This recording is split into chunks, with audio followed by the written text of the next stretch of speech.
Desde la Facultad de Agronomía les agradecemos la presencia de todos ustedes a este encuentro virtual bajo el nombre de Producción de Trigo y Manejo de la Fertilización, a cargo del doctor Martín Díaz Zorita. Muchas gracias, Diego. Muchas gracias a todos. La intención de este encuentro, de este espacio, es conversar sobre producción de trigo y manejo de la fertilización, y está organizado principalmente en 3 módulos o 3 pasos que hacen a 3 etapas en las cuales discutir algunos elementos que hacen de la formación del rendimiento, la ecofisiología, la nutrición del cultivo, pensando en su manejo, repasar dónde estamos, en la región pampeana, foco más a la región semiárida en cuanto a fertilidad de suelos, manejo de la fertilización, y hacer una rápida visita a algunos elementos que tendríamos que considerar o discutir o pensar cuando manejamos la fertilización, principalmente con nitrógeno, fósforo, azufre y algún microelemento como es el caso del zinc. En el propósito de la presentación es una visión agronómica, buscando elementos aplicados a la hora de tomar decisiones en cuanto a manejar fertilización en condiciones de secano, y en ese punto es conveniente a veces recordar que los niveles de rendimiento en este caso trigo, pero de cualquier cultivo, tienen un nivel creciente en función de la ocurrencia diferencial de factores que hacen a la formación del rendimiento. Entre esos escalones de producción encontramos que hay condiciones de sitio, que a veces denominamos ambiente, que es esa conjunción en ambientes de secano del acceso al agua, la oportunidad de su captación, almacenaje y administración, por la profundidad del suelo, textura, con la ubicación del sitio de producción en cuanto al dióxido de carbono, radiación, temperatura, y la habilidad que tiene nuestra estructura de planteo del cultivo, el genotipo, fecha de siembra, densidad, distanciamiento entre hileras, es decir, cómo se establece el cultivo para capturar la energía que le da un máximo o que define su potencial de producción. En la otra punta encontramos aquellos factores que lo reducen, aquellas contingencias mayormente bióticas, algunas abióticas, que desde el punto de vista de la producción nosotros tratamos de establecer medidas de protección al rendimiento, es decir, lograr que el rendimiento de esa construcción de la producción se vea lo menos afectada por estos factores de pérdida directa. Y en el medio hay una situación intermedia, que es el que pretendemos manejar a través del uso de recursos limitantes, como son los nutrientes, que hacen a incrementar el rendimiento o movernos en la producción. ¿Por qué es importante definir esto en ambientes de secano? Porque el agua es un elemento clave, pero que define el potencial de producción, la expectativa máxima de producción, pero que está lejos de nuestro manejo directo en cuanto a la capacidad de mejorarlo una vez que el cultivo está en marcha, más allá de estructuras o estrategias ligadas a la captura de la productividad del sitio, que es lo que hace el rendimiento potencial. Desde el punto de vista del manejo de la nutrición, uno establece 3 escalones, un escalón que está asociado a las expectativas del rendimiento, que lo podemos valorizar en función de la producción, es cuánto creemos, estimamos o cuantificamos que vamos a estar cosechando nuestro cultivo. Tiene un costo, que son rápidamente los gastos directos asociados al cultivo o indirectos a la producción, y en la brecha intermedia es donde nosotros nos movemos, y por eso tiene esa llave que nos da la posibilidad de manejar esa diferencia, y es donde los nutrientes hacen lugar. Los nutrientes no definen el rinde, no lo reducen, sino que son la herramienta de mejorar el aprovechamiento de ese recurso mayor, que es la capacidad de captura de radiación que hay en el sitio. De ahí que es complejo el momento de plantear estrategias de nutrición, porque convivimos con distintos modelos en los cuales el resultado y la decisión es diferente. Hay modelos defensivos, es decir, acotamos los recursos al cultivo, tal que el cultivo se logre en esas condiciones limitadas o reducidas de recursos. Puede haber modelos que son integrados, hay una valorización del cultivo en sí mismo y sus aportes al sistema, o hay modelos que son realmente productivos o de transformación, donde el uso de los nutrientes lo que busca es una renta adicional del insumo, dada la factibilidad que le genera esa conjunción de ambiente positivo en producción con la limitante nutricional. Esas complejidades nos llevan permanentemente a preguntarnos cuán importante o cómo valorizamos esas escaleras productivas en la toma de decisiones. Recientemente, junto con Cristian Álvarez, con Diego Riestra, hicimos una revisión, una encuesta a colegas, que estimo que muchos de ustedes están participando de esta reunión, donde les consultamos, entre otras cosas, cuál es la relevancia relativa de las distintas tomas de decisiones en cultivos de invierno, y haciendo foco en trigo tanto por rendimiento, trigo por calidad diferenciada. Sin duda que la relación entre el costo de la producción y el valor de la producción es el factor de mayor relevancia en la toma de decisiones. Le sigue de importancia la condición de sitio, enfocada principalmente en su capacidad de almacenar agua y de administrarla para el cultivo. Y el tercer elemento es la nutrición o la fertilización. Después hay otros elementos que no son menores, pero empiezan a estar en categorías diferentes. Entonces, la fertilización es esa variable que nos permite identificar y jugar en el rango de las decisiones anuales por sobre la estructura fija de la decisión del cultivo. Es decir, es algo que viene a posteriori de haber definido la posibilidad o no de realizar un cultivo. ¿Cómo se define el rendimiento y cómo lo podemos estudiar? Sabemos que hacer rendimiento es una transformación de energía, que es una partición de biomasas con ecuaciones y modelos que nos permiten ver cómo se van haciendo las alocaciones energéticas en condiciones de ausencias hídricas o con limitantes hídricas, es decir, distintas complejidades desde el funcionamiento, o que también la podemos resumir en función de sus componentes numéricos, conocido en el caso de los cultivos de granos por el producto entre la cantidad de granos que se forman o se fijan y el peso individual. Esos dos elementos son centrales de identificar y entender en qué medida la fertilización los altera, los potencia, los puede modificar atendiendo al propósito final, que es la generación de rendimiento. No vamos a hablar de fisiología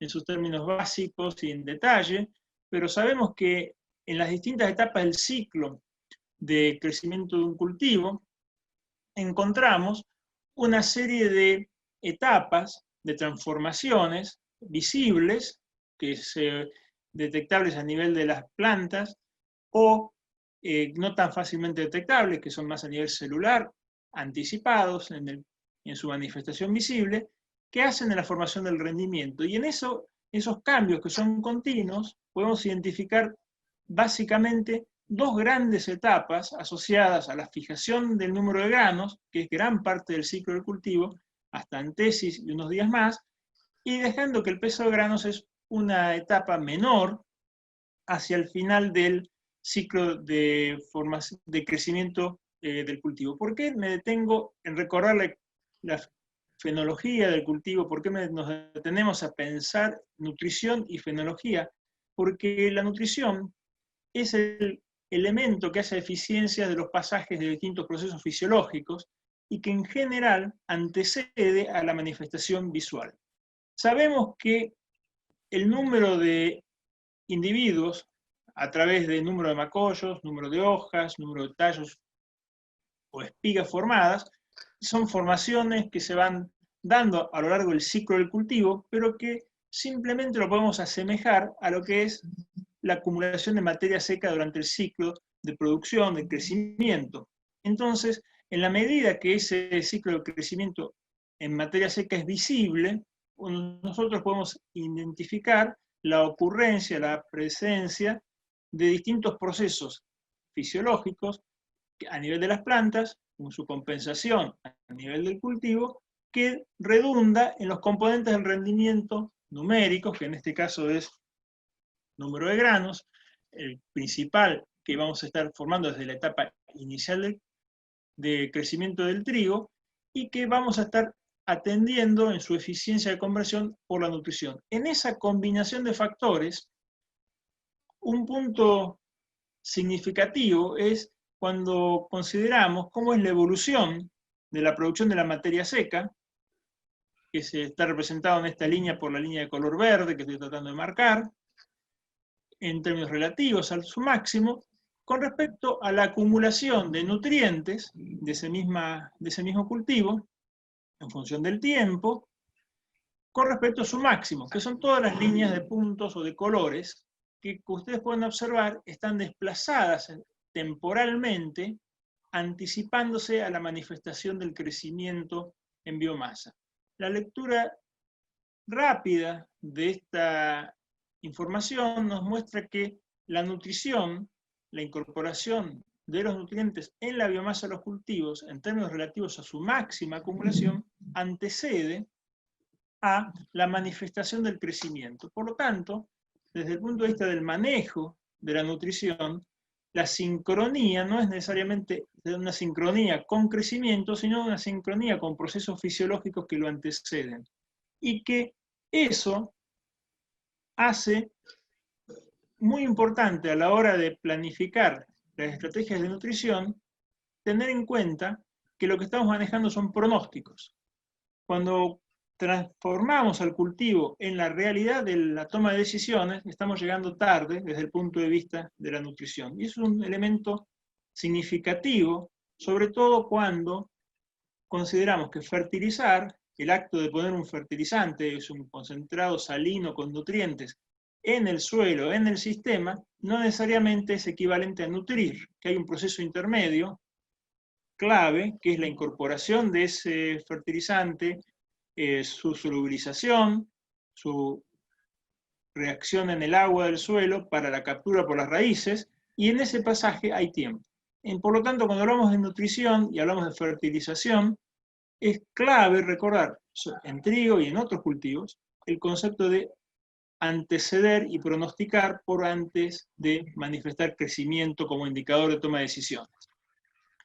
Estos resultados los podemos ver también cómo es la evolución, que es independiente del tipo de ambientes en que estemos trabajando, suelos profundos, suelos someros, y que la fertilización lo que hace es anticipar esa manifestación en crecimiento del cultivo. ¿Cómo redunda en términos de componentes numéricos del rendimiento esa nutrición cuando ocurre en etapas tempranas de los cultivos? Principalmente por un cambio en la tasa de crecimiento, y esa tasa de crecimiento mayor repercute en un mayor número de granos, que es el componente más significativo en cuanto a la relación con rendimiento. Estos son resultados de 126 estudios hechos en la región subhúmeda pampeana de fertilización, donde vemos una estrecha relación en las variaciones de rendimiento en función de variaciones del número de granos, no tan estrecha relación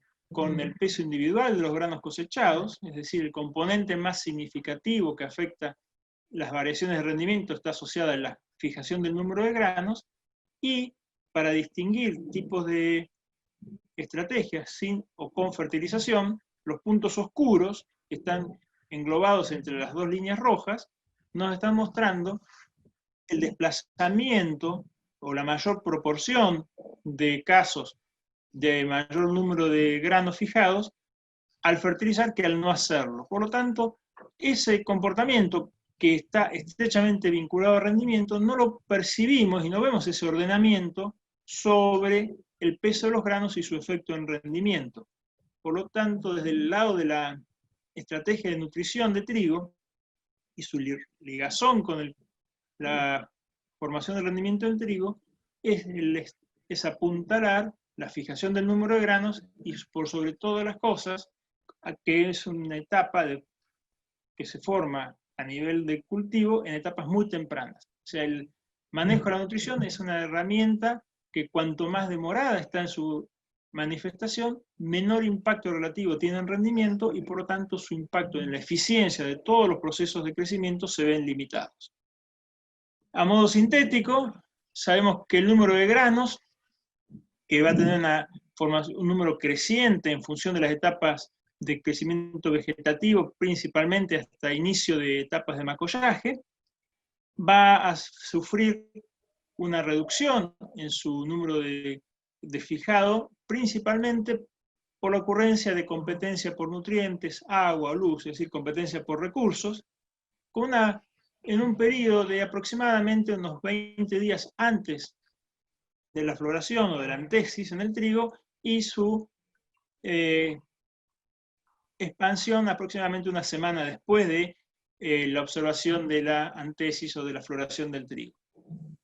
Eso es un periodo de reducción del número de granos, pero la fertilización, si bien es una forma de limitar esa reducción, el foco principal de la fertilización es el aumento o la alta formación de granos en las etapas tempranas del cultivo y principalmente sustentada por una formación temprana de macollos, que son los que van a dar lugar a espigas de mayor viabilidad y que van a dar lugar al rendimiento o a la fijación de los granos. Por lo tanto, desde el lado del manejo de la fertilización, es anticipar la nutrición para lograr un alto número de granos, no tanto una limitación de la reducción en el periodo crítico. ¿Vamos a ayudar? Sí, pero el punto principal es la fijación del número de granos en las etapas tempranas del crecimiento del cultivo.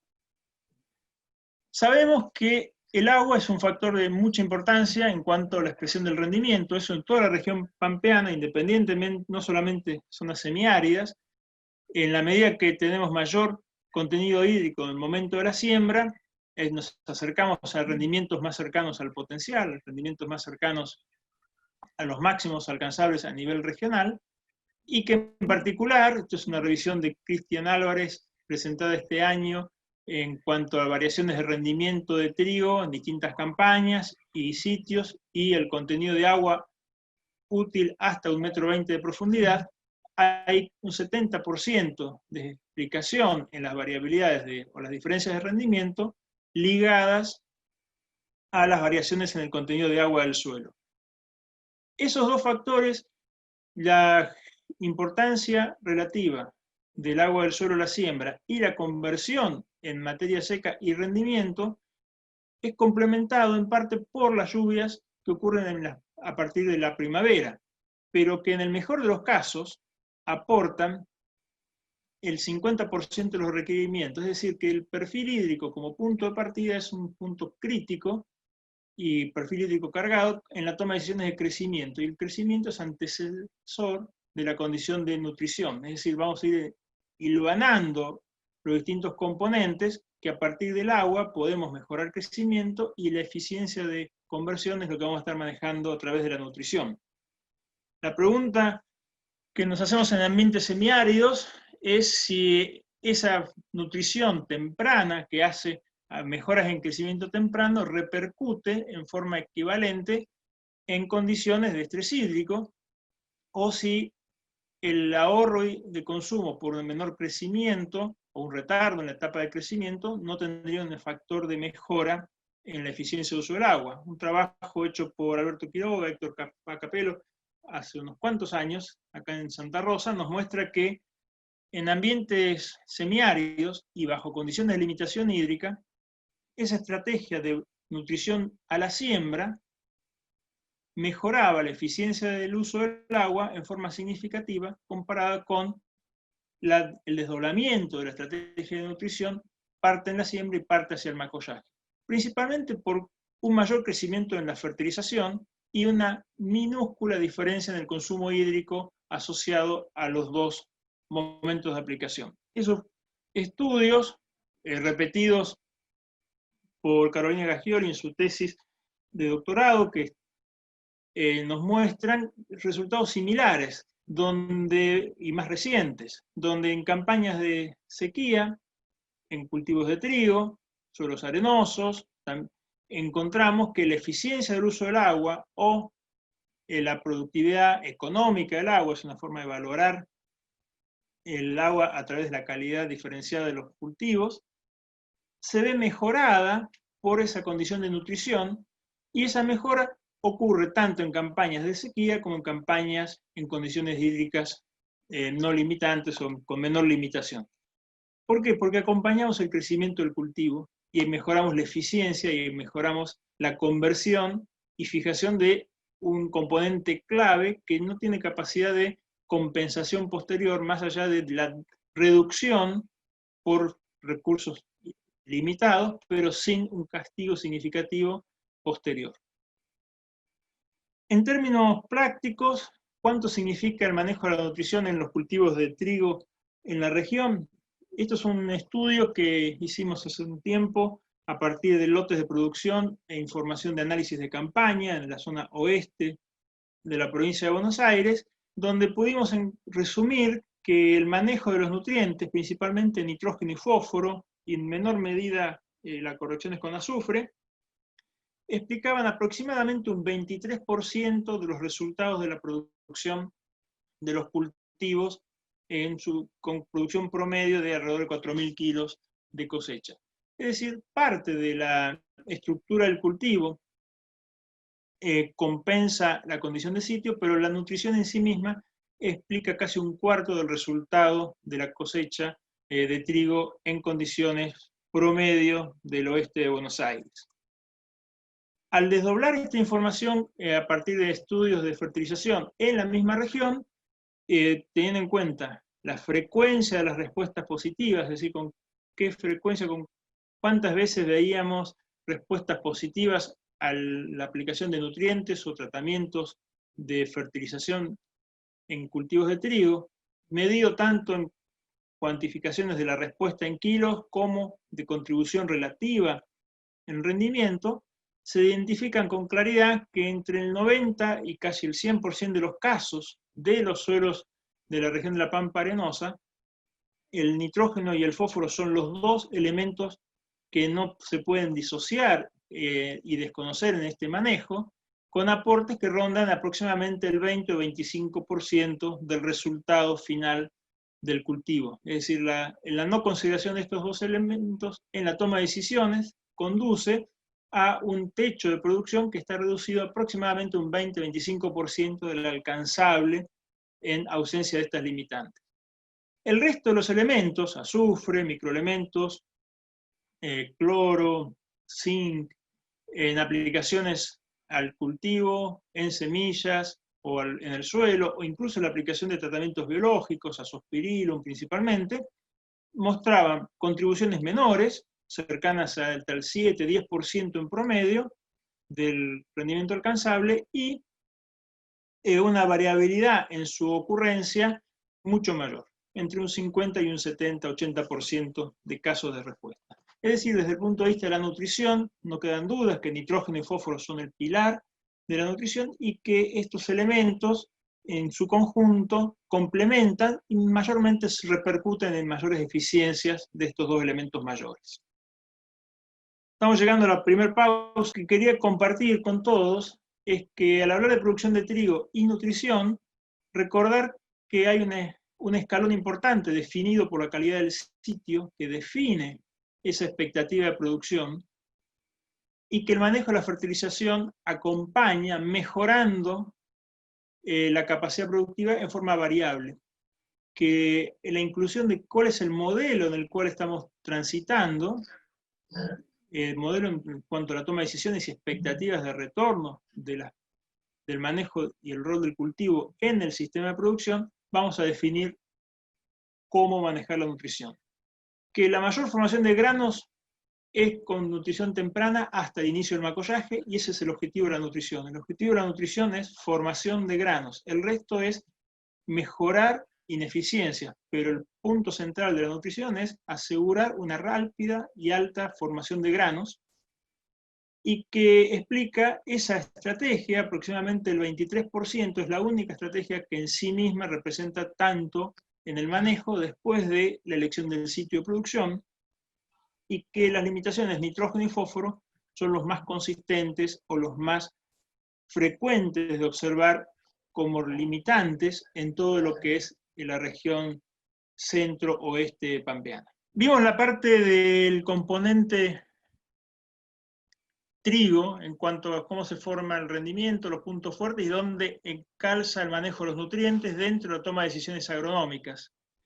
El suelo es un elemento central porque es el que tiene la capacidad de administrar, proveer y compensar, en alguna medida definir cuál es la oferta natural de nutrientes que nosotros buscamos después corregir o acompañar con la fertilización.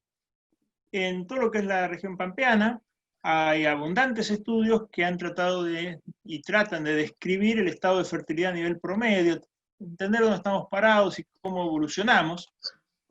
En estos estudios, resumidos por Hernán Saiz Rosas del INTA Balcarce y presentados el año pasado, fueron realizados, en particular entre el año 2011 y 2018, es decir, en una ventana de 7 años, donde en todo lo que es la región pampeana se estableció una grilla de evaluaciones, diferenciando suelos pristinos, puntos de referencia como cascos o pastizales naturales, no lo vamos a estudiar y no lo vamos a hacer foco en este trabajo, o lotes bajo agricultura de larga duración, con las prácticas frecuentes en la región, donde se hicieron análisis en la capa superficial, los primeros 20 centímetros, de distintas propiedades, distintas variables. ¿Qué es lo que se observó en cuanto a distintos indicadores de fertilidad? Con respecto a la situación original de materia orgánica, estimada a partir de esas situaciones naturales o pristinas, los contenidos de materia orgánica son menores, no es nada nuevo. Sabemos que la incorporación de los sistemas agropecuarios generó una reducción en los contenidos de materia orgánica de los suelos, pero en los últimos 7 años esa reducción en materia orgánica medida como carbono parece ser poco significativo el cambio, relativamente estable. Sabemos por los estudios del grupo de Alberto Quiroga y por otros trabajos en otras regiones que no necesariamente los cambios en materia orgánica son suficientemente sensibles a cambios en la capacidad de fertilidad de los suelos, porque estamos midiendo una sola variable, que es carbono, y nos estamos dejando de ver su forma, su capacidad de mineralización, de liberación de otros elementos, y en particular su impacto sobre el sistema en sí mismo, que hace a lo que estamos viendo hoy con mayor frecuencia, pérdidas en estructura, condiciones físicas. Pero del lado de los nutrientes, materia orgánica se mostró relativamente estable en los últimos años y de forma significativamente menor que en la condición original. No fue el caso del fósforo. El fósforo en los últimos 7 años y dentro de lotes agrícolas mostró una significativa reducción, y si lo podemos ver en 2 formas, es en promedio en toda la región pampeana una reducción cercana a las 7 partes por millón de fósforo extractable. Es algo así como una reducción de 1 parte por millón por año en el periodo del estudio, que coincide con otros trabajos de mayor precisión, por ejemplo los que tiene Miriam Barraco en INTA Villegas, de estudios de fertilización con fósforo de largo plazo, muestra esa tasa de reducción cercana a 1 parte por millón promedio al año en ausencia de fertilización, y cuando hay manejos que incorporan el fertilizante, esa reducción se atenúa, pero no desaparece. O lo podemos ver también como expansión de la frecuencia de sitios con niveles potencialmente limitantes. No me quiero adelantar a la pregunta sobre cuáles son los umbrales y cuáles son los niveles críticos, los vamos a charlar, pero si asumimos un umbral en el rango entre 15 y 20 partes por millón, es decir, en el rango de los colores amarillos, podemos ver que ese valor, esa coloración amarilla, disminuye, aumentando los sectores anaranjados y rojos, lo que nos da más frecuencia de posibilidades de encontrar lotes limitados en los niveles de fósforo extractable. El zinc, un microelemento también evaluado, que en su condición prístina era en niveles de niveles altamente extractables, extractales muy altos, todo verde, no pensamos en condiciones de limitación natural. La incorporación de sistemas agropecuarios condujo a una frecuencia mayor de situaciones posiblemente limitantes, y en los últimos 7 años, fíjense que la expansión de las situaciones limitantes, vistas en coloración amarilla, anaranjada o roja, fue creciente o disminuyó el área con supuestas no limitaciones en este elemento. Nos está mostrando que aún en pocos años, aún en condiciones de intensificación agrícola con uso de fertilizantes, porque coincide un periodo de expansión en el uso de fertilizantes, los cambios que se generan en el suelo muestran una mayor frecuencia de limitaciones, y esas limitaciones, si vieron cómo eran los patrones de aparición, realmente ocurren de oeste a este, de suelos más arenosos a suelos de texturas más finas, o de ambientes más frágiles a ambientes mucho más estables. Las bases de intercambio también se evaluaron, entre esas encontramos el calcio, y volvemos a observar lo mismo. Hay evidencias de consumo, de reducción en los niveles extractables. En términos de valores absolutos, no necesariamente podemos identificar limitaciones directas a la producción, pero sí cambios dentro del complejo de intercambio que pueden estar alterando otras relaciones de nutrientes, otras relaciones en el suelo, y que, por ejemplo, también lo vemos en el caso del potasio, por ejemplo, pueden generar aumentos en la frecuencia de suelos que van de neutros a levemente ácidos a moderadamente ácidos. Es decir, hay una leve acidificación de los suelos en la región pampeana, en parte asociados a los cambios que evidenciamos en la reducción de cationes en los complejos de intercambio.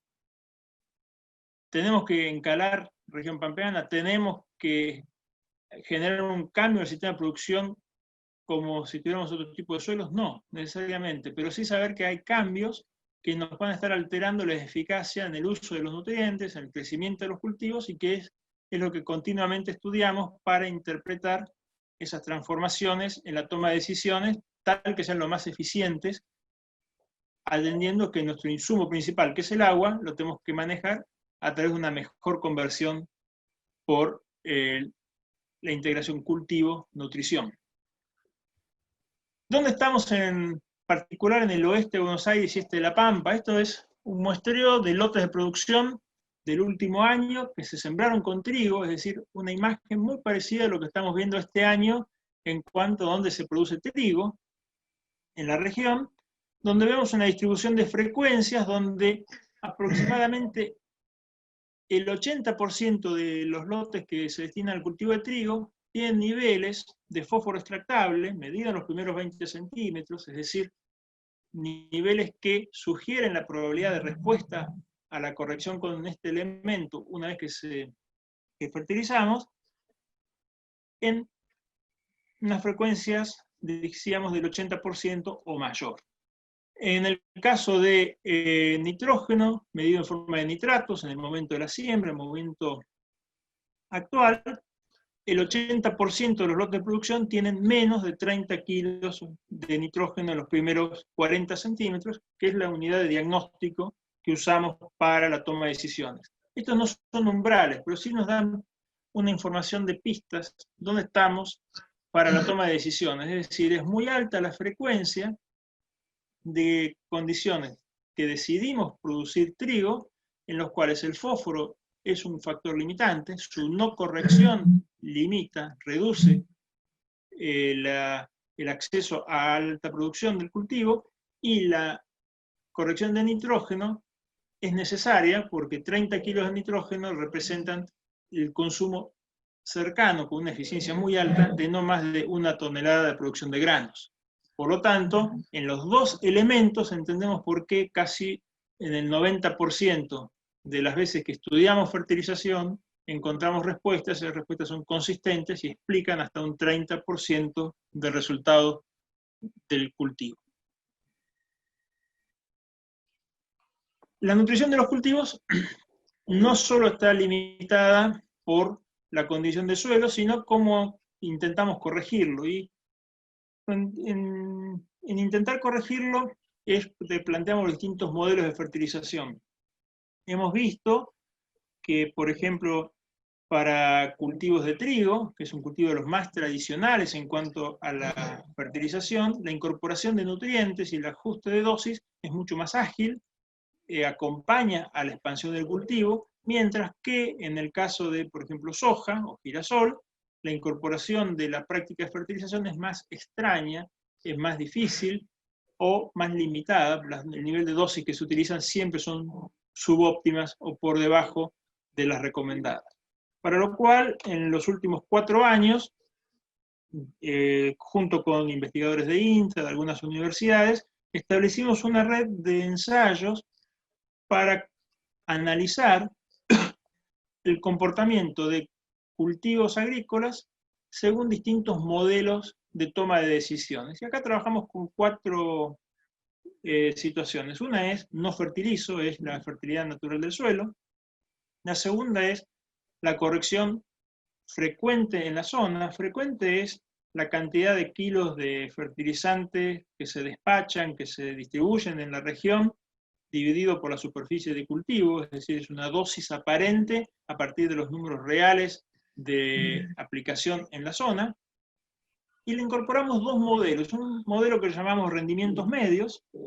Rendimientos medios es la consideración del análisis de suelo como herramienta de diagnóstico, fertilizo en función de los resultados de análisis de suelo, y de expectativas de promedios de producción, sea cual fuese el cultivo, equivalentes al promedio de la producción de los últimos años en esa región.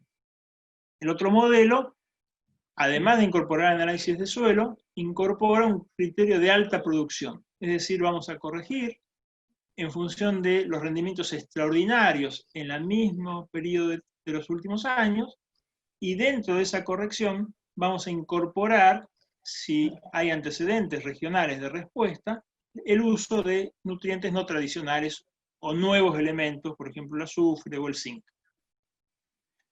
¿Qué es lo que se observó?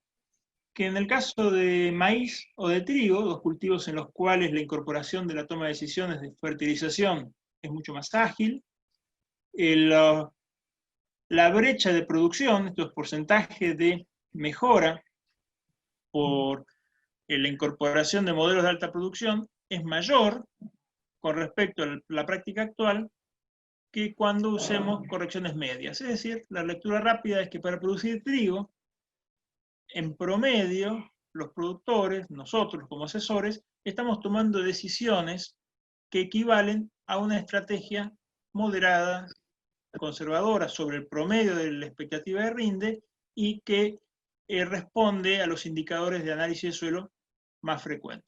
Oferta de nitrógeno y oferta de fósforo.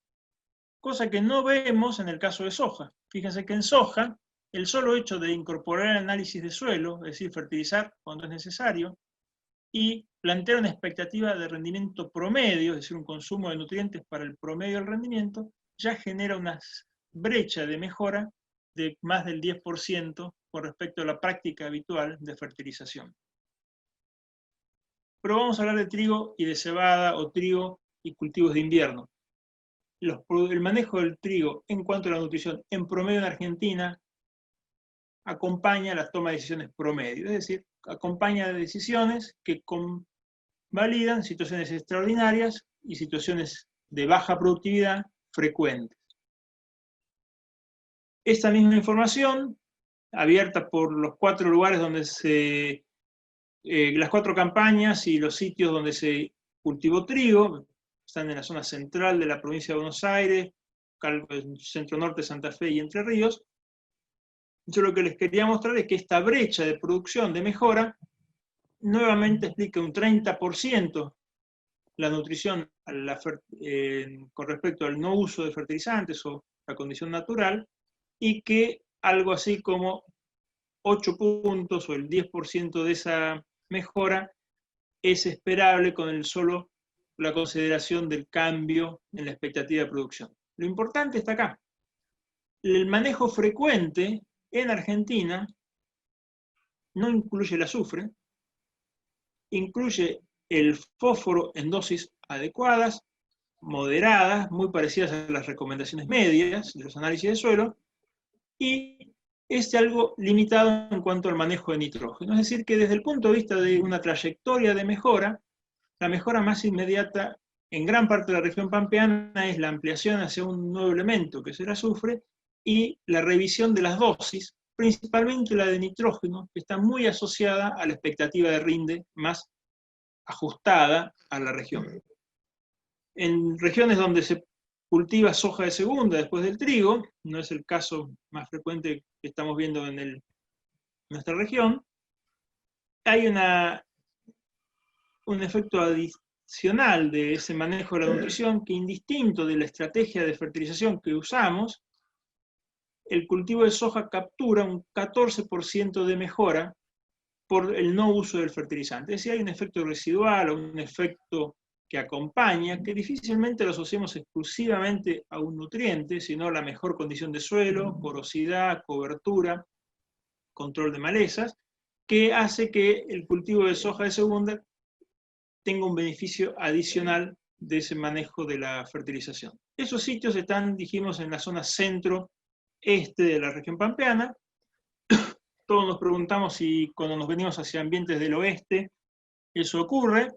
2 años atrás, en una red de estudios hechos en 3 sitios de producción bajo el CREA Oeste Arenoso de la zona, CREA Oeste Arenoso, comparó una estrategia de baja fertilización, que es equivalente al promedio de uso de fertilizantes en la región, que lo vemos con 50 kilos de fosfato monoamónico, la corrección hasta 130 kilos de nitrógeno, que es una corrección relativamente alta con respecto al promedio, y lo comparó con una situación mayor corrección de fósforo y mayor corrección de nitrógeno e incluso la incorporación del azufre. El resultado fue coincidente con el anterior, con la consideración de una condición de alta producción, mejora rendimiento, manifestado principalmente por número de granos, no genera cambios significativos en el peso de los granos, menos mal, coincide con lo que esperábamos desde el punto de vista del manejo, y que a la vez repercute en mejoras en concentraciones de proteína, indicadores de calidad como gluten o peso hectolítrico. En definitiva, lo que estamos viendo es que el cultivo de trigo tiene un manejo agronómico mejorable en el hecho de contemplar las expectativas de producción de cada sitio por sobre la expectativa promedio de la región. Esta es la segunda pausa, donde vamos a llegar a 3 puntos de mensajes. Uno es que estamos transitando los cultivos en ambientes de niveles de materia orgánica reducidos con respecto a su condición original y en calidad mucho más inferior y más deteriorada que en los últimos años. Lo digo con un comentario que vamos a hablar de indicadores de fertilidad. El más frecuente en región oeste o en suelos de la región semiárida es el índice de materia orgánica con respecto a textura, conocido como IMO. En 99% de los lotes de producción reales en el oeste de la provincia de Buenos Aires y este de La Pampa, todos los niveles están por debajo de los niveles ideales de este índice, por lo tanto, la capacidad de fertilidad de los suelos desde lo químico se ve muy alterada y reducida. Hacia las regiones del este, zonas más húmedas, se usa otro indicador, que es nitrógeno anaerobio. Nuevamente, se permiten separaciones claras entre poblaciones con niveles de nitrógeno anaerobio superiores a 50 partes por millón o menores a tal número. En promedio no superamos los 35. Es decir, el deterioro de la calidad de materia orgánica no se evidencia por el cambio en materia orgánica o carbono, sino por elementos asociados y su rol dentro del sistema. Que hay una decreciente presencia de cationes, cada vez hay menos proporción de cationes, lo que da más lugar a por condiciones de acidificación superficial, por ahora moderadas, sin limitaciones serias en nutrición, pero una tendencia consistente, y que los modelos frecuentes que usamos en fertilizar trigo son mejorables. Si bien responden a expectativas promedio, no capturan las condiciones de máxima productividad o las condiciones muy favorables. Por ejemplo, este año, condiciones de perfiles de siembra, de perfiles de los suelos con más de 80% de humedad en capacidad de campo, condiciones de calidad de cosechas muy aceptables desde el punto de vista de la implantación del cultivo de trigo, por lo tanto es una condición excepcional que si es acompañada por la condición climática, tendría que superar la condición promedio de producción. Estaban preguntando si los conceptos que vos habías mencionado en el módulo anterior son aplicables también a cebada, preguntaban. A ver, sí y moderadamente sí, no totalmente sí, porque cebada tiene una característica importante que es su alta capacidad natural de generación de macollos. Por lo tanto, la nutrición temprana con fósforo es crítica en cebada para lograr que esa condición de formación de la estructura reproductiva que va a contener los granos sea lo más uniforme en su formación y tiene un componente importante fisiológico, la nutrición con fósforo en cebada, en abundancia, porque además de sincronizar esa condición de formación de espigas, que van a dar lugar a los órganos y formación de los granos, facilita la removilización uniforme del nitrógeno. Entonces, fósforo es exacerbada la importancia fisiológica en cuanto al momento, no tanto nitrógeno. El nitrógeno todavía tiene más flexibilidad porque el componente lo cubre más naturalmente el cultivo. Pero el resto sí, son dos cereales de invierno cuyo componente de rendimiento principal está de la mano de la fijación del número de granos. Bien, ahora desembocamos en el tercer paso, tercer módulo, que es un comentario generales para cómo manejar los nutrientes en los planteos de producción de trigo. En este contexto consideramos principalmente la aplicación o la consideración de 4 principios que son básicos para administrar nutrientes en forma responsable, conocidos como las 4C o las 4R por su traducción del inglés.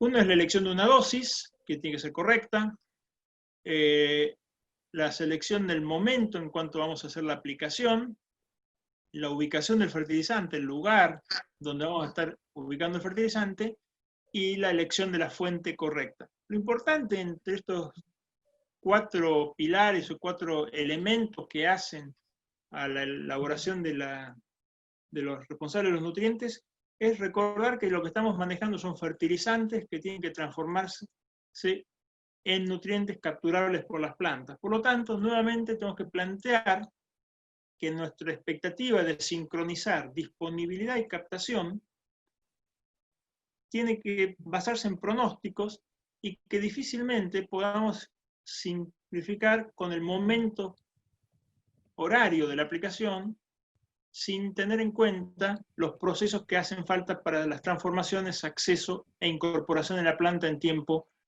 en forma oportuna. Entonces, dejando eso como elementos que vamos a estar permanentemente recordando cuando hablamos de cómo manejamos los nutrientes, vemos que estos 4 pilares involucran también un componente adicional, temporal, que es el pasaje de fertilizante a nutriente. Y por lo tanto, en ese manejo vamos a encontrar nuestra mayor oportunidad de mejora de la eficiencia. Hoy vamos a hablar de sistemas que buscan máxima eficiencia por la elección de fuentes diferenciales, que tienen características que los hacen más fácilmente disponibles o más protegidos ante procesos de pérdidas naturales en sus transformaciones, como también vamos a trabajar o vamos a ver en cuál es el lugar con respecto a las semillas, o el momento con respecto al estadio o el momento del crecimiento del cultivo, que vamos a estar corrigiendo, tal que la dosis, dentro de ese paquete numérico que habíamos visto al principio, que es el que usamos como para la toma de decisiones, sea la más conveniente al resultado del negocio, al resultado o al propósito del cultivo. Por lo tanto, pretender una respuesta única no sería serio si es acompañar ese balance de decisiones con sus complejidades que no necesariamente se responden a únicas leyes en su estructuración. Algunas características generales lo voy a hablar por nutrientes, y acá sí vamos posiblemente a tocar el tema de los umbrales. Algunas características generales del caso del fósforo. Principalmente recordar cuáles son sus funciones. Fósforo, ATP, energía, crecimiento. Todo lo que haga el desarrollo de estructuras, todo lo que haga a la capacidad de implantación, de transformación del cultivo, de transformación de materia seca en las plantas y que en definitiva se manifiesta a nivel de cultivo, tiene una activa demanda o importancia de la disponibilidad del fósforo y la incorporación en la planta. Desde el punto de vista de la formación del rendimiento, es clave en lo que es la uniformidad en la formación de macollos. Si alguno recuerda en alguno de los primeros diapositivas que veíamos cómo crecía o cuál era el crecimiento de las distintas estructuras, el número de macollos crece hasta el inicio de la etapa de espigazón y hay una disminución cuando empieza a haber formación de espigas. En la medida que esos macollos son más tardíos, son los primeros que mueren, es decir, que generan un consumo de energía que no se repercute en formación de rendimiento ni en estructuras que aporten directamente a la producción.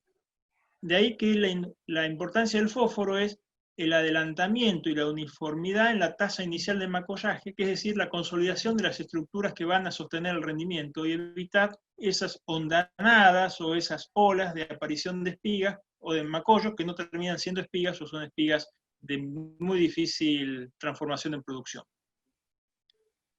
En el suelo está mayormente reservado y disponible a través de la fracción inorgánica, tiene muy baja movilidad y su captación es por difusión, es un proceso en el cual la cercanía a la solución del suelo con alta concentración de fosfatos de las raíces hace que se facilite ese proceso. En la medida que estamos en condiciones de mayor tasa de crecimiento, es más fácilmente accesible, por lo tanto la condición de mejoras en el crecimiento inicial del cultivo son los que repercuten de forma directa sobre una mejor captación o el acercamiento del fertilizante a las semillas para generar ese punto de alta concentración también repercute en una mejor condición de nutrición fosfatada.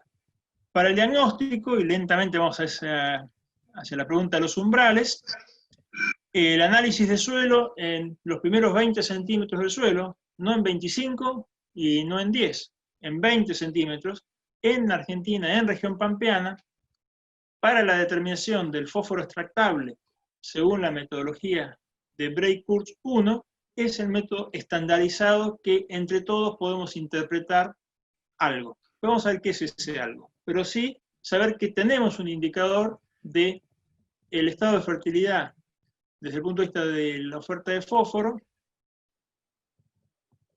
que es a partir del análisis del suelo en esas condiciones. Cualquier desvío en la profundidad del muestreo o en el método de extracción nos puede llegar a confundir en su interpretación o nos puede dar lugar a un nuevo modelo de investigación y tratar de interpretarlo. Que esa baja movilidad y esa necesidad de que las raíces exploren y lo capturen hace que la fertilización con fósforo se haga en cualquier momento del cultivo hasta el momento de sembrar. Es decir, la aplicación después que el cultivo nace con fuentes fosfatadas es de muy baja eficiencia, atemporal, no repercute en forma directa sobre el resultado de crecimiento del cultivo y formación de rendimiento, y por lo tanto, desde la práctica, dentro de esas famosas 4C que estábamos viendo, la localización, acercar el fertilizante a donde las raíces lo encuentran en su crecimiento, es la práctica que apunta a una mayor eficiencia de aprovechamiento. Acá vamos a hablar un poco de umbrales. ¿Para qué hacemos análisis de fósforo extractable según el método Bray? En su origen, estos dos investigadores hicieron extracciones, es decir, usaron distintas soluciones con distintas formas con niveles de energía para extraer fosfatos de distintos suelos, con el único propósito de discriminar, separar poblaciones de casos de no respuesta al agregado de fósforo de cultivos o suelos con cultivos que sí respondían a la fertilización. Es decir, el único objetivo, el principal objetivo que tiene el análisis de fósforo extractable por el método de Bray es la separación de poblaciones. Y que eso da lugar a los umbrales.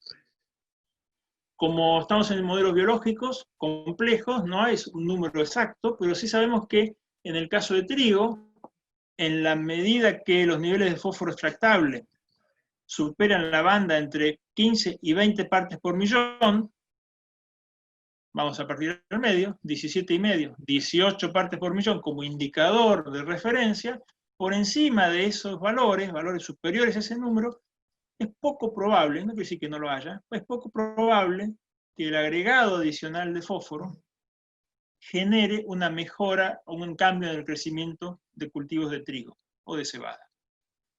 En cambio, en la medida que ese nivel de fósforo extractable se reduce, es menor a 18 partes por millón, es cada vez más frecuente encontrar respuestas. Es decir, en la medida que mezclamos situaciones o encontramos situaciones en que el fósforo extractable se aleja de las 18 partes por millón, disminuyendo, es más consistente la observación de resultados. El análisis de fósforo extractable, en el caso de los suelos pampeanos, con el método de fósforo Bray, suelos de moderada de neutros a ligeramente ácidos, es un indicador para separar poblaciones.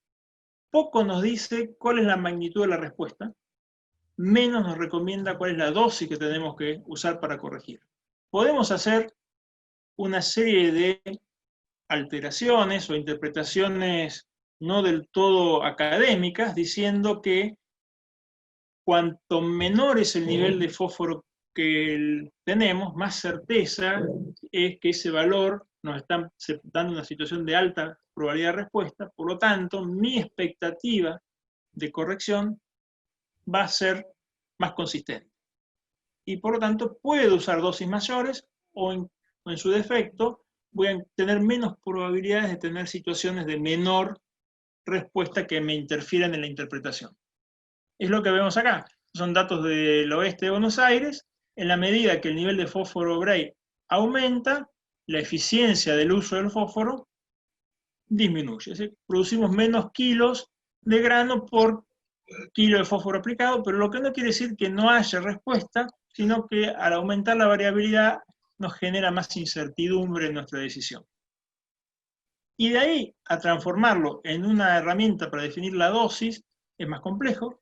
Sí sabemos que estamos viendo probabilidades de respuesta.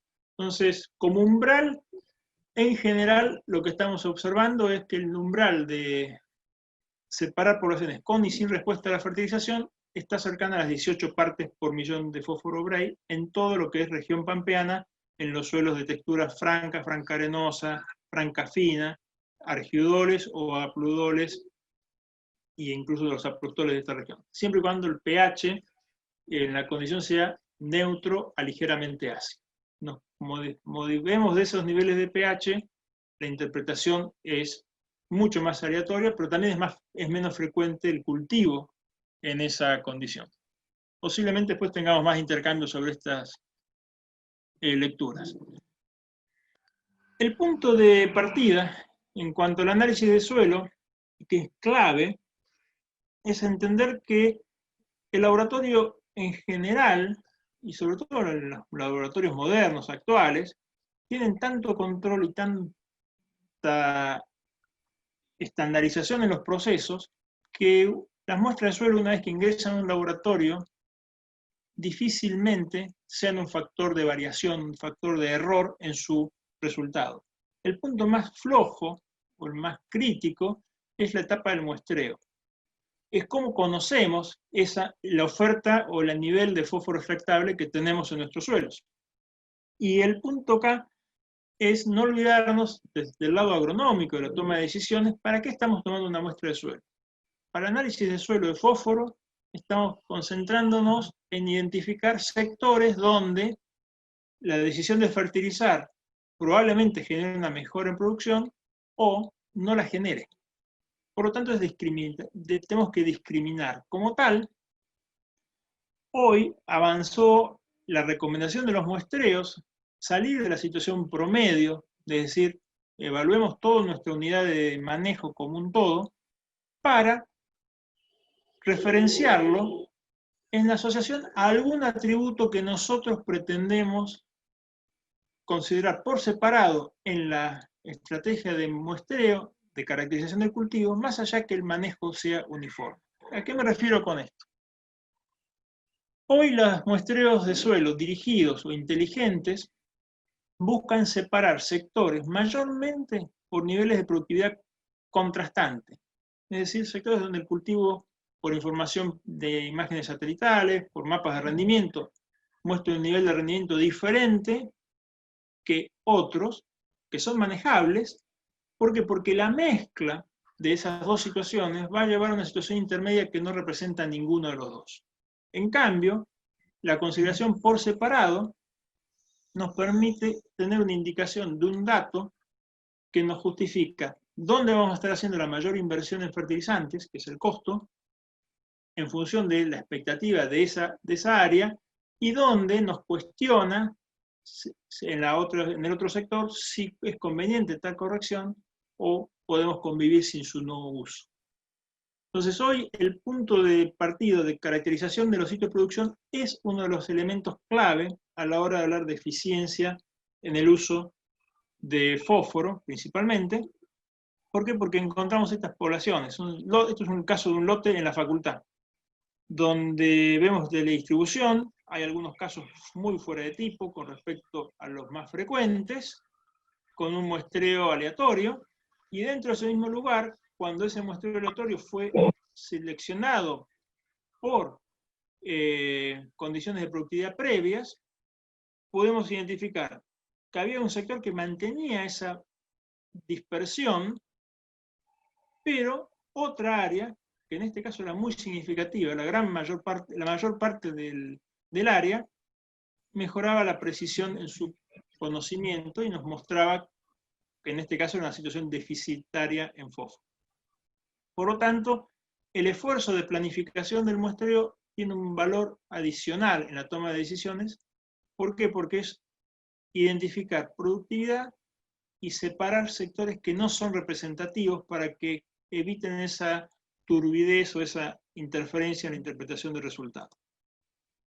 ¿Cómo estamos manejando la fertilización? ¿Cómo definimos dosis? Porque generalmente el umbral es lo más simple. Análisis de suelo, menos 18, más de 18, a corregir. Hoy, y dijimos que el análisis de suelo no nos ayuda mucho a definir la dosis.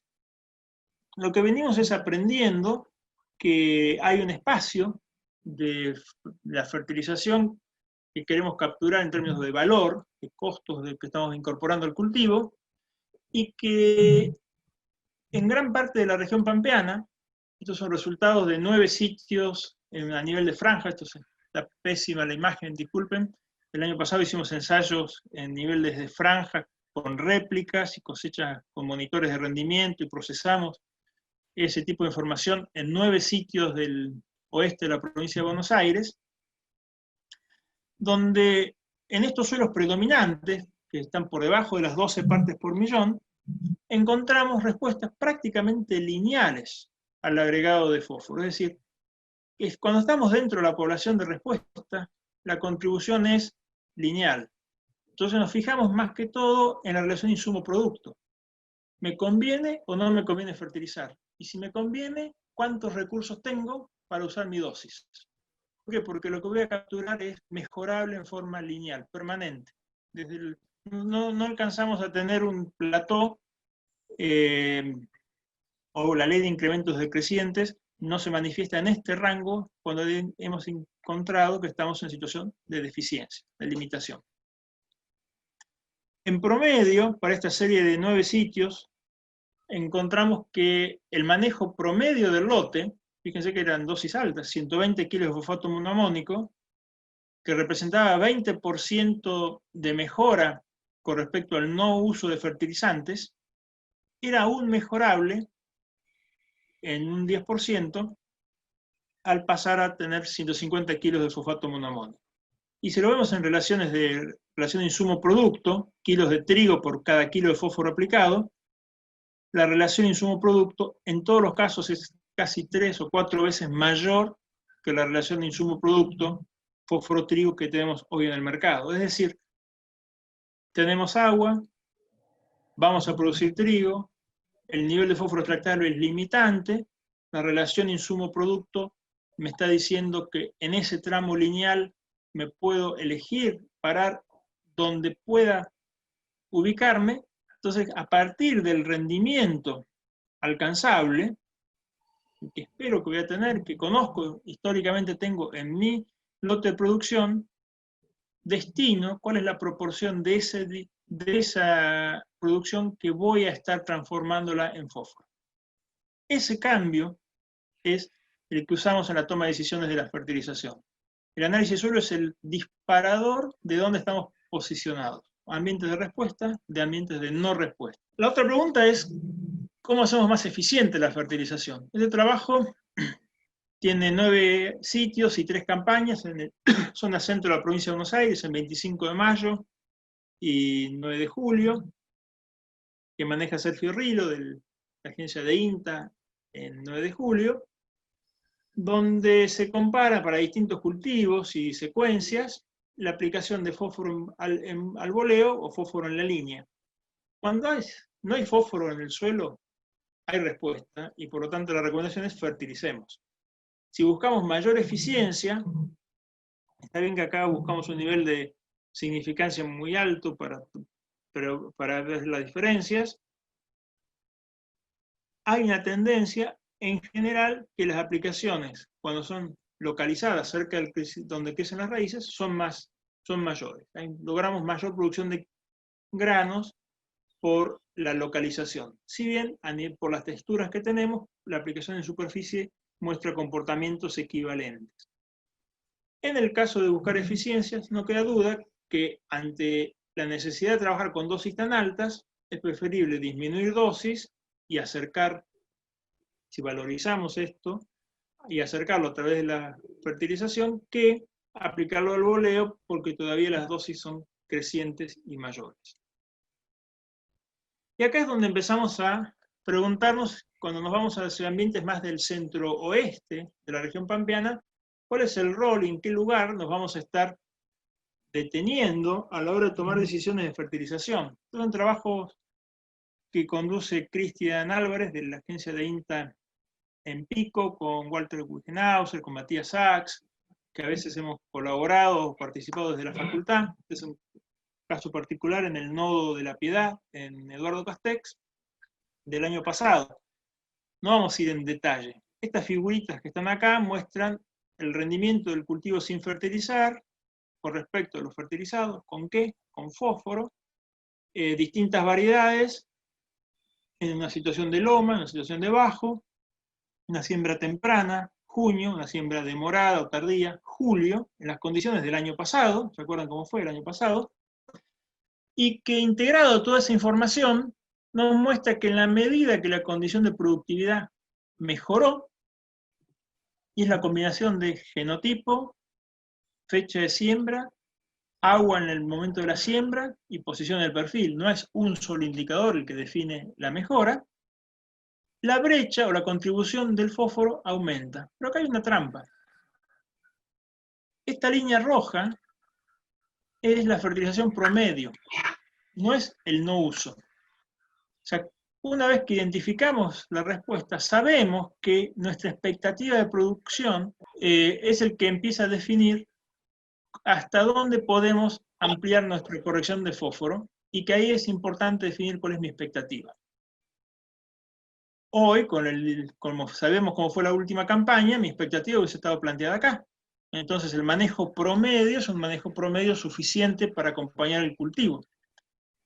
Pero también siembras tempranas, principio de junio, con perfiles recargados en una posición de bajo, podía alcanzar expectativas mayores y por lo tanto tenía una posibilidad de alcanzar un 6-7% más de producción por el agregado de fertilizante de fósforo por encima de los 50 kilos de base. Esta es la línea en que estamos trabajando, es entender cuál es el rol de los cambios en la productividad definida por el conocimiento del ambiente en la toma de decisiones integral del manejo. En esa misma línea, en la misma campaña del año pasado, en todo lo que es la región oeste arenoso de CREA, que son suelos someros, sobre tosca o profundos, sobre arena, que abarca el este de La Pampa y el oeste de Buenos Aires, vemos que el 50% de las diferencias de rinde coincidieron con las diferencias en la dosis de fertilización. Y que esas dosis de fertilización no se ajustaron por los niveles de fósforo, la gran mayoría por debajo de las 18 partes por millón, fíjense, y tendieron a ser mayores en los ambientes que tenían menores contenidos de arena.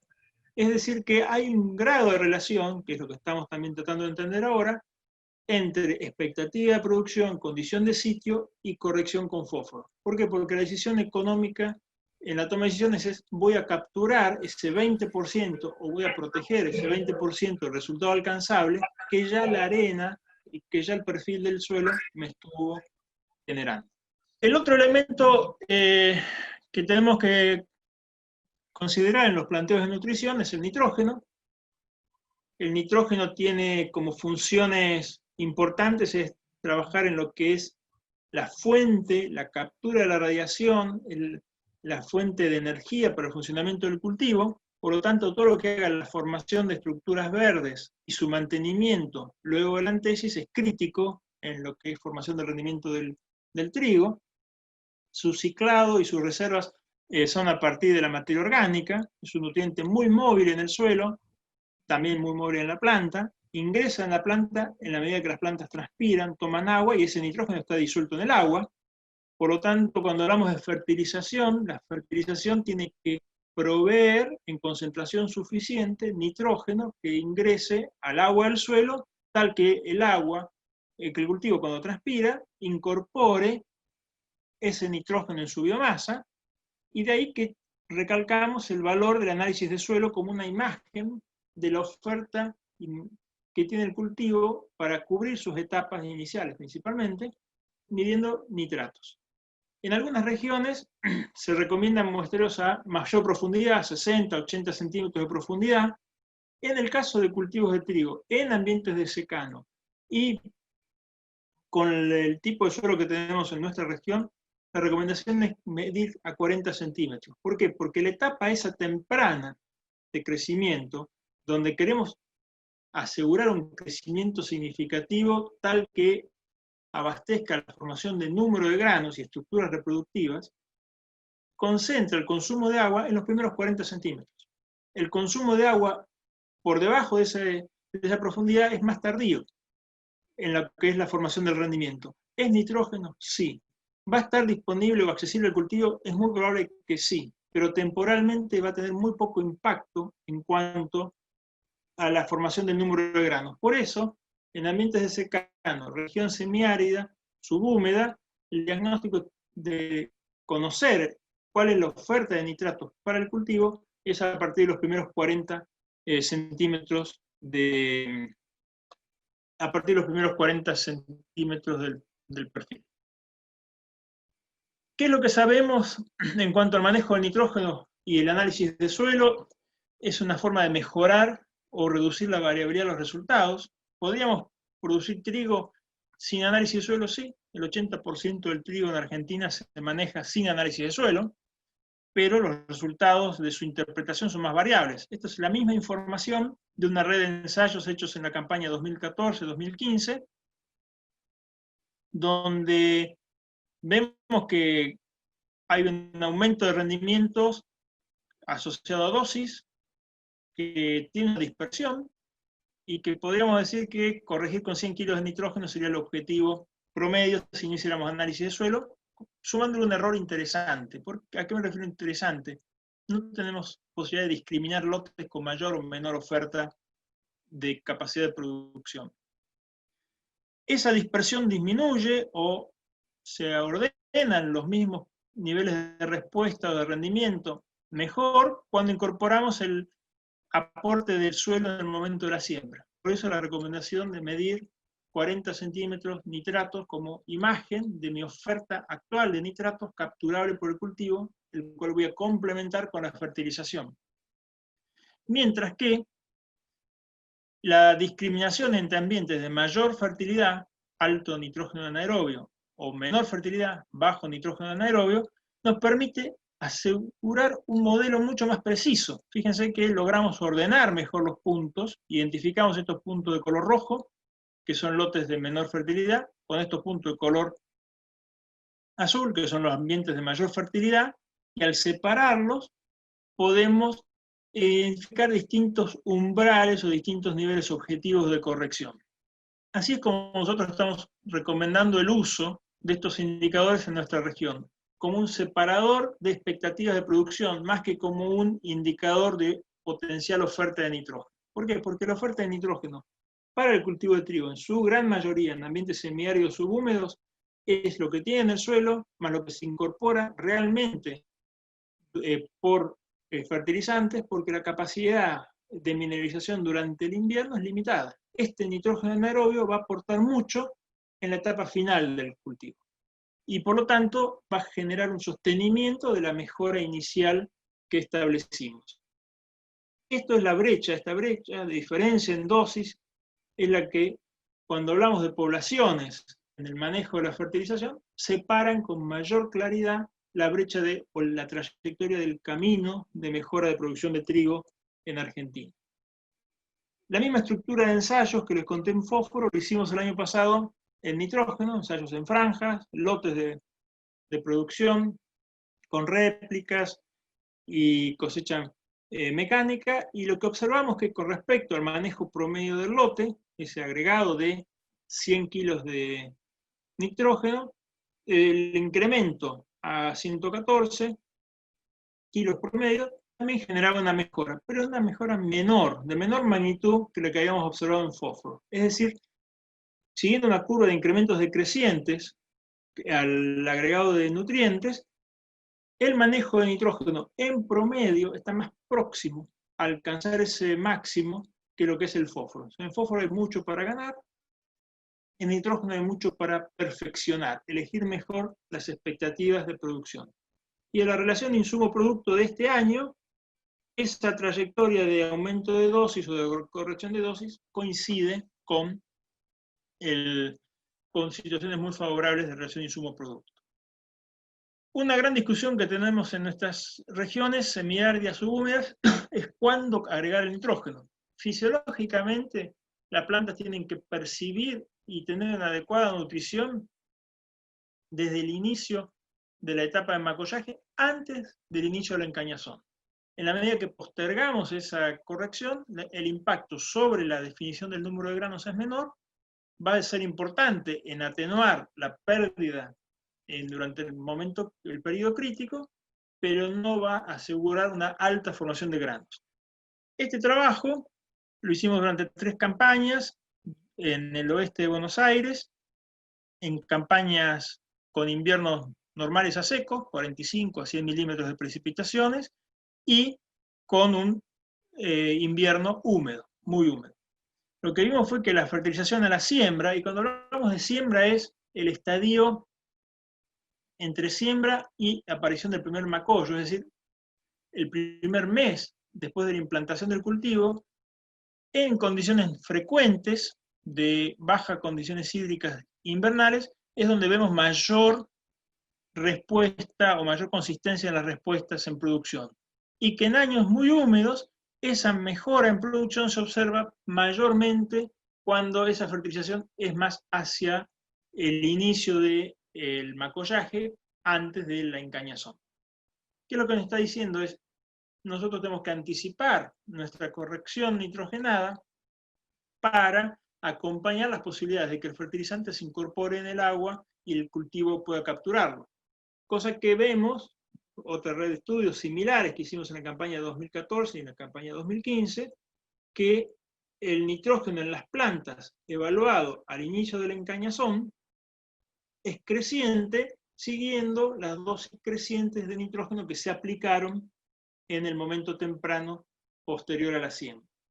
Y esto es lo que nos fundamenta la recomendación de no demorar la aplicación del nitrógeno, porque la demora no genera un atributo de decisión mayor que perder la oportunidad de su incorporación y su transformación en número de granos.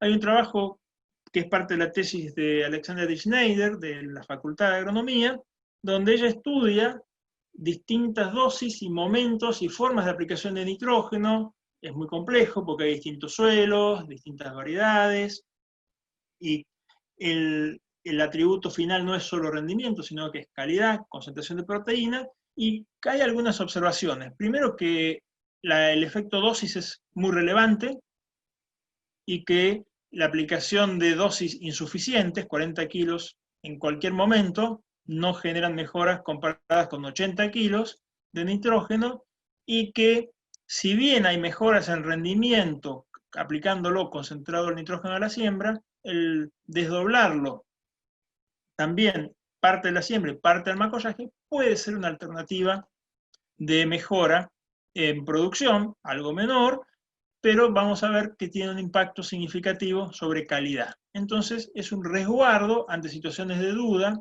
y que hemos visto como un crecimiento significativo de recomendaciones que ustedes conocen como 70-30. Del diagnóstico total, el 70% lo aplico a la siembra, y si las condiciones son favorables y las condiciones de negocio me acompañan, complemento el otro 30%. ¿Pero cuándo? ¿Macollaje pleno? No, antes del inicio del encañazón. Tengo que asegurar que el fertilizante pase a nutriente antes del inicio del encañazón. Por lo tanto, en primaveras muy secas, como fue el año pasado, esta estrategia es de mucho riesgo, porque cualquier corrección va a llegar muy tarde. Y lo que vamos a estar haciendo es yendo a proteína, yendo a un componente del rendimiento menor en contexto total del crecimiento del cultivo. Por lo tanto, vamos a ver algunas herramientas como anticipar ante condiciones de incertidumbre, o cómo manejar. ¿Por qué? Porque sabemos que en la medida que aumentamos el aporte de nitrógeno, estos son datos de la tesis de Alexandra, los rendimientos del cultivo aumentan, siguen un crecimiento a incrementos decrecientes de respuesta al agregado de nitrógeno, pero la acumulación de proteínas en los granos sigue un crecimiento lineal. Es decir, que la acumulación de proteínas continúa aún luego de alcanzar el máximo de rendimiento alcanzable por el cultivo. De ahí que es tan importante entender en qué ambiente estamos produciendo para elegir cuál es mi estrategia productiva, y a partir de eso establecer mi estrategia de nutrición, y no sorprendernos por el rendimiento que estoy alcanzando y ajustar mi estrategia de nutrición a posteriori.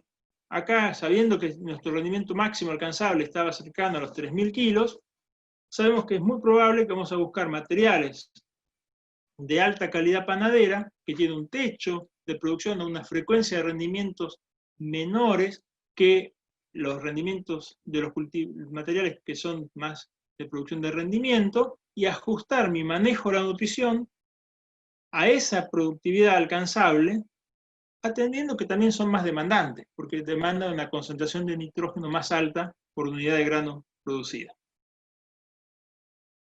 En la misma línea de trabajo que mostré del nodo de la Piedad en Eduardo Castex, Cristian y su equipo evaluaron la concentración de proteínas en un estudio donde habíamos visto que modificaban el nivel de fósforo en comparación con distintos fenotipos, tipos de lote, condiciones de siembra.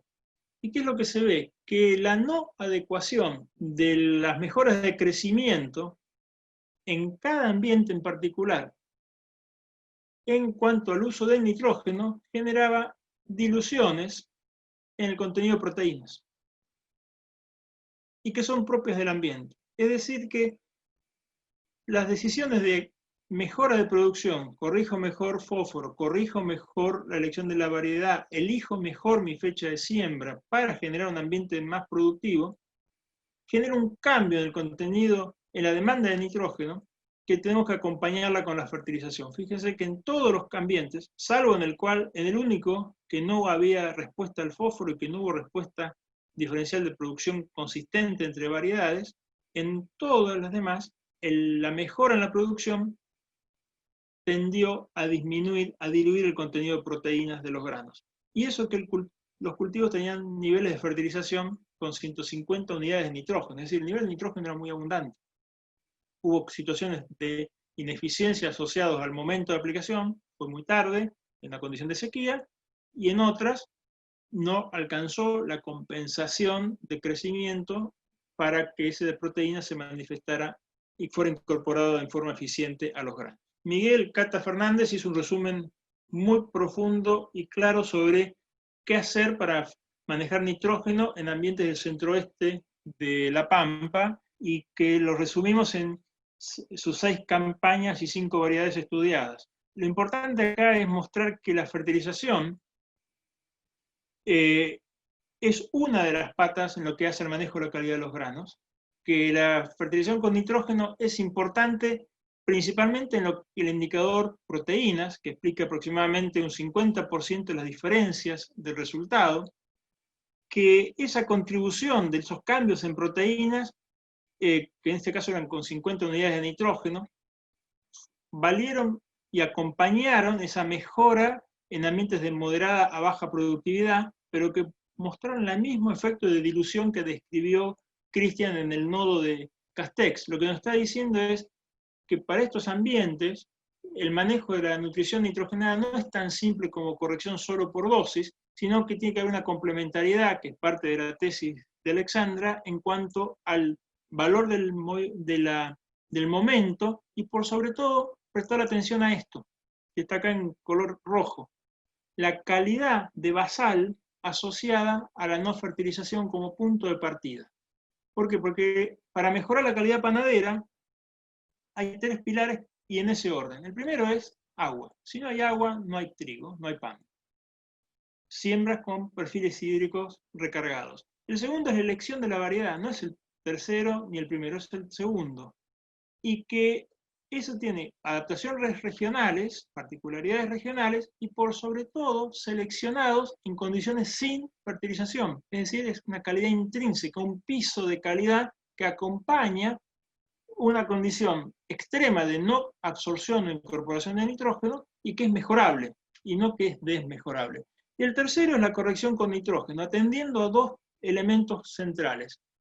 Uno, que el 75%, la gran cantidad del nitrógeno que ingresa en una planta, en los granos, proviene de la removilización, es decir, tuvo que incorporarse en la biomasa. El pasaje directo del suelo a la proteína es dudosa, que es lo que vimos el año pasado con los resultados de Cristian en ambientes mejorados en producción, pero que no tenían condición suficiente de nitrógeno para abastecer esa mejora. Y que las dosis de nitrógeno varían según la expectativa de rinde.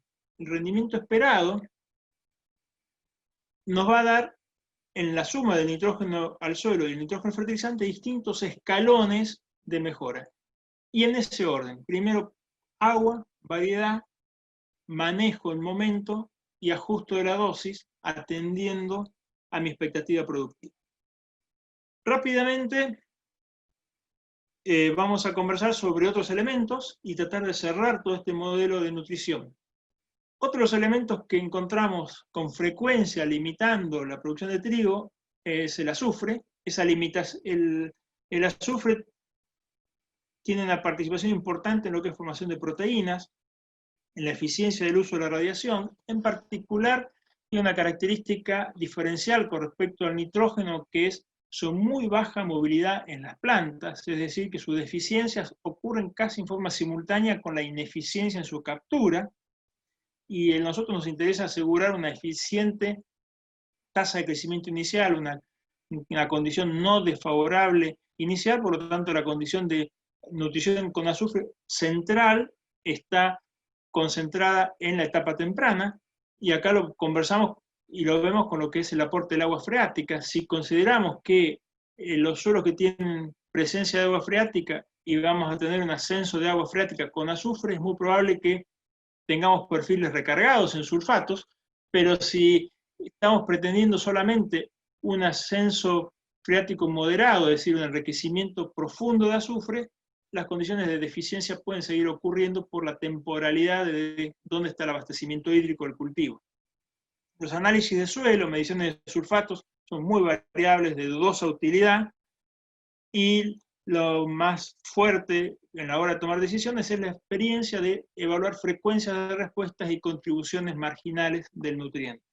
Esto es una red de 32 ensayos que hicimos junto con el equipo de INTA Villegas, con Miriam Barraco, donde evaluamos la respuesta de trigo al agregado de nitrógeno en azul o de la combinación de nitrógeno y azufre en verde, y lo que vemos es una respuesta prácticamente paralela. La contribución del azufre es una mejora a la nutrición con nitrógeno. Difícilmente haya respuestas a azufre en ausencia de correcciones de nitrógeno. ¿Por qué? Porque el nitrógeno es el elemento limitante número 1 en el cultivo de trigo, y las correcciones de azufre son siempre secundarias y apuntan a mejorar la eficiencia de captura de radiación en forma equivalente. Y en promedio, en esta red de ensayos, encontramos contribuciones del agregado de azufre cercanos a los 300 kilos de mejora a lo largo del rango de entre 2.000 y 6.000 kilos de producción. Como es una contribución constante, lo que encontramos fue que en la medida que la respuesta al nitrógeno era creciente, es decir, lotes de menor fertilidad con mayor porcentaje de respuesta, fueron acompañados con respuestas crecientes de azufre, o también que en la medida que la condición de sitio fue más alta, la contribución relativa del azufre fue menor. A la hora de pensar en su presupuestación y analizar su factibilidad, la frecuencia es alta y la contribución promedio como base que estamos tomando con la toma de decisiones es cercana al 5 o 6% del rendimiento alcanzable. Volvemos al mismo punto. Rendimiento alcanzable, entender el sitio y su factor definitorio es clave a la hora de definir la estrategia de la nutrición. Micronutrientes tienen roles muy variados, distintos, no voy a entrar en detalle uno por uno, contarles solamente que durante 7 años estudiamos el agregado de cloruro de potasio. Más de uno dirá respuesta a cloruros, respuestas a potasio. Hicimos comparaciones con fuentes sin potasio para aislar el efecto cloruro de potasio y vimos que podíamos asociar las respuestas mayormente al agregado de cloruros, no a los agregados de potasio, y que teníamos respuestas en el agregado de 100 kilos de cloruro de potasio en 114 ensayos entre General Villegas, América, Trenkelauken, que estaban principalmente asociados a la condición de humedad post salida del invierno, principio de primavera, las lluvias de septiembre-octubre. Cuando estas lluvias superan las condiciones normales en forma significativa, las respuestas son mayores, y en condiciones normales las respuestas son cercanas a los 80, 100 kilos de contribución promedio. Lamentablemente los análisis de suelo no ayudaron demasiado a interpretar dónde teníamos caso con respuesta de queso sin respuesta. Es muy difícil y poco práctica las mediciones de cloruros, y sí, a diferencia de otras regiones, vimos que el agregado de cloruro de potasio era mayor en los cultivos que tenían protección con fungicidas. Es decir, el cloruro es nutriente, no es fungicida, si bien la sintomatología es muy parecida a la sintomatología de lo que observamos con manchas foliares. Otro de los elementos que vemos con mucha frecuencia sintomatologías de deficiencia, mayormente en cereales, principalmente entre los cereales maíz, y ahora lo estamos viendo en algunos casos en caso de trigo, es el zinc. Vimos que los niveles de zinc extractable en nuestros suelos disminuyeron y se concentraron en las zonas del oeste de la región pampeana. ¿Qué es lo que vemos con el zinc a nivel de ensayos o estudios de fertilización? Que hay distintas alternativas de aplicación de zinc. Algunas son en tratamiento de semillas, otros son aplicaciones llamadas de arrancador, llamémoslo de aplicaciones tempranas. ¿Por qué? Porque su captación es por difusión, es necesaria la cercanía al crecimiento de las raíces, y su contribución es muy importante en lo que es la eficiencia, principalmente de la actividad fotosintética. Entonces, en ese manejo, el agregado de zinc, cuanto más temprano, más ayuda a ser eficientes en el aprovechamiento de nitrógeno y es más fácilmente accesible por las raíces. Cuando vemos algunos estudios, en Argentina son muy preliminares, cuando encontramos suelos con niveles de zinc potencialmente deficitarios, yo todavía no vi estudios que integren trabajos en trigo sólidos para encontrar niveles críticos de respuesta. Sí, lo que vemos es que en ambientes de mejor productividad, esto es la zona de Río Cuarto, el agregado de zinc genera mejoras de producción, mientras que en esos mismos ambientes, cuando la productividad disminuye, la contribución es marginal o no es significativa. Este trabajo sí es mucho más abarcativo, más amplio, son 16 lotes de producción, 16 sitios en la región triguera central y sur de Córdoba y Santa Fe, donde vemos que en la medida que los contenidos de materia orgánica de los suelos aumenta, la respuesta al agregado de zinc disminuye y que esa contribución en términos relativos está cercana al 7%, 6% del resultado de rendimiento alcanzable. Es decir, vemos algunas tendencias de consolidación del zinc como un elemento a considerar en ese rango de contribución de mejoras de eficiencias cercanas al 5 o 6%, que es tan importante empezar a explorar cuando queremos pasar de condiciones promedio a condiciones excepcionales de producción. Bueno, para sintetizar, ¿por qué queremos y cómo hacemos la fertilización en trigo? Primero, para maximizar el agua que supimos cosechar. Nuestro esfuerzo es cosechar agua, tenerla en el perfil, 70% del resultado del cultivo está de la mano de cuánta agua logramos cosechar y acompañar esa cosecha. ¿Cómo lo vamos a hacer?